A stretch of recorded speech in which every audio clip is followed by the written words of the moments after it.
With one of Victoria's most buzzed about new restaurants, you'll find it at the end of Chinatown on Fisgard Street. The space that used to be home to TAMAMI SUSHI is now Ulla. That's where you'll find the work of a young couple with experience from some of Vancouver's top restaurants. A couple that celebrates ingredients that are local, ethically raised, and naturally flavorful. He lifts it, unravels it, and considers its possibility as food. I just think it's cool and it tastes good. That's it. I don't try and take it too much further, and I just try not to wreck it, you know? Try not to ruin this fabulous product.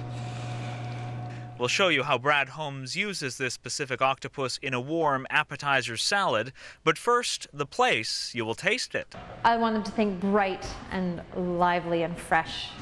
Accomplished with bulbs in a burst of paper. Art that's contemporary, windows tall, and bookshelves full. Somebody has a bad cookbook buying habit. And who might that be? No, that's Brad. Brad is using chives to demonstrate the perils of chopping with a dull knife. And you get this coloring that shows that they're bruising and bleeding out. And offering a tip for cutting herbs. This technique is called chiffonade, which means he rolls parsley up and chops it into thin ribbons. You don't have to season the octopus because it's 90% salt water, so it seasons itself.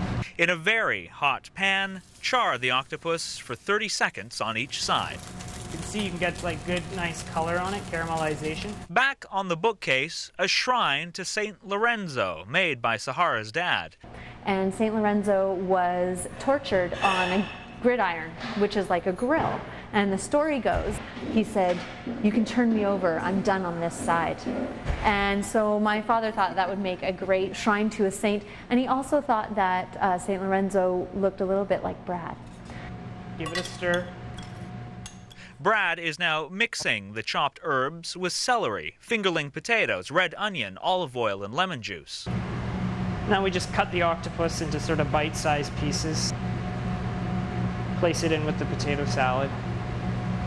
And then we add a second dressing. It's a smoked paprika vinaigrette. Then he plates it and balances the flavors and colors with a green salad of watercress and arugula. The first thing that you see is the plate, right? And it's the color that pops out.